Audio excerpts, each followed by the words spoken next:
ये हैं आलोक। आलोक प्रयागराज के रहने वाले हैं और पंचायत राज विभाग में 4th ग्रेड एम्प्लॉय हैं। इन दिनों अपनी पत्नी की बेवफाई से परेशान आलोक थाने के चक्कर लगा रहे हैं। आलोक तो 4th ग्रेड एम्प्लॉय हैं, लेकिन इनकी पत्नी SDM जैसे बड़े ओहदे पर तैनात हैं। बस इसी बात की टीस आलोक को है। अपनी पत्नी को इस ओहदे तक पहुंचाने में आलोक ने अपना सब कुछ दांव पर लगा दिया, लेकिन कामयाबी की सीढ़ी चढ़ते ही पत्नी ने आलोक से किनारा कर लिया। 2 बच्चों के पिता आलोक अब अपनी बीवी की बेवफाई साबित करने के लिए CM योगी से लेकर यूपी सरकार के कई विभागों के चक्कर काट रहे हैं। सर, इसकी शिकायत मैंने सर्वप्रथम उसी दिन धूमनगंज SHO साहब से की। उन्होंने मुझे राजरूपुर पुलिस चौकी भेजा। मैं राजरूपुर पुलिस चौकी पे आवेदन दिया, लेकिन सर कोई सुनवाई नहीं हुई। फिर सर उसके बाद मैंने ये 25 अप्रैल की बात है, फिर मैंने 27 अप्रैल को सर उनको ये रजिस्ट्री के माध्यम से सर उनको भेजा, कमिश्नर साहब को भेजा। DM साहब खत्री साहब के यहाँ मैं खुद स्वयं उपस्थित हुआ हूँ। उनसे मैंने बात की कि सर आपके SDM साहब हैं, ऐसा कर रही हैं। तो उन्होंने कहा ठीक है, मैं कार्रवाई करवाता हूँ। फिर मैं कमिश्नर साहब के यहाँ गया, कमिश्नर साहब को दिया। पुलिस कमिश्नर साहब के यहाँ उपस्थित हुआ, उनको दिया। फिर कहीं सुनवाई नहीं हुई तो सर मैं DGP साहब के पास गया। DGP साहब ने मेरे बात को संज्ञान में लिया, लेकिन फिर भी सर आवेदन ले लिया गया, कोई कार्रवाई नहीं हुई। उसके बाद सर मैं DG home guard BK Maurya sir के पास गया।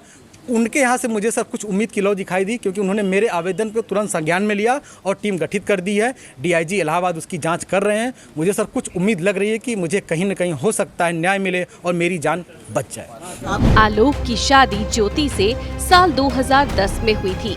पत्नी ने पढ़ने की इच्छा जताई तो आलोक प्रतापगढ़ से प्रयागराज आ गए और पत्नी का दाखिला कोचिंग सेंटर में करा दिया। साल 2016 में पत्नी ज्योति का सिलेक्शन यूपी लोक सेवा आयोग में हो गया और उनकी 16वीं रैंक आई। सर 2010 में ज्योति मौर्य के साथ मेरी शादी हुई सर। मैं सर पंचायत राज विभाग में सर 2009 में सेलेक्ट हुआ प्रतापगढ़ में सर, वहीं पे नौकरी कर रहा हूँ सर। और 2010 में इनसे 19 नवंबर को मेरी शादी हुई और सर उसके बाद हमारे संबंध बहुत अच्छे रही। इन्होंने कहा मुझे पढ़ना है सर, मैं इनको पढ़ाने के लिए मैं इलाहाबाद लेके आया। और इलाहाबाद में सर द काउंसिल कोचिंग है, वहाँ पे इलाहाबाद की सबसे अच्छी कोचिंग थी। मैंने वहाँ पे किसी तरह सर पिताजी के सहयोग से, भाइयों के सहयोग से और यहाँ तक कि मैंने अपने DPRO साहब के सहयोग से पैसा उधार लेके इनको कोचिंग कराया। और सर ये मेहनत भी की सर और सक्सेस भी हुई। 2015 में ये सर SDM पद पे चयन हुई, 16वीं रैंक इनकी आई। सर बहुत ही खुशी का माहौल हुआ कि हम एक छोटे पद पे रहते हुए अपनी पत्नी को इतना आगे ले गए।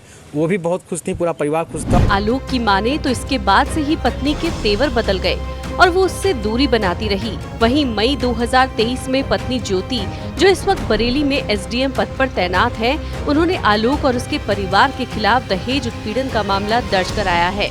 वहीं आलोक की माने तो ज्योति अपने प्रेमी के साथ शादी करना चाहती है, जिसकी वजह से मुकदमा कर उस पर दबाव बना रही है। इसका सर मेन कारण सर है मनीष दुबे के साथ उनका अवैध संबंध सर, जिसकी जानकारी सर हमें करीब साल भर पहले हुई, लेकिन सर उन्होंने कहा कि दोस्ती है। खैर सर हमारी पत्नी सर SDM थी, उस समय इलाहाबाद प्रयागराज में सोराम तहसील में रहीं। तो मैंने कहा सर बड़े पद पे हैं, दोस्ती तो हो ही सकती है सर, अधिकारियों से साथ बैठना उठना। तो मैंने सर उन्होंने मैं ये कह के टाल दिया, तो सर मैंने ध्यान नहीं दिया।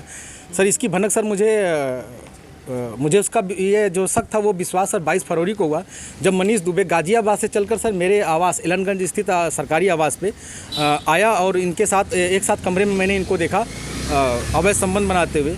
तब से सर ये मनीष दुबे और ज्योति मौर्य मेरे जान के पीछे पड़ गई हैं। पति पत्नी और वो की ये कहानी जब से लाइमलाइट में आई है, इसको लेकर बहस गर्व है। कुछ लोगों ने तो आलोक की कहानी को सूर्यवंशम फिल्म से जोड़ना शुरू कर दिया है। हालांकि इस कहानी का दी एंड उतना खूबसूरत नजर नहीं आता जितना फिल्मी कहानी का था।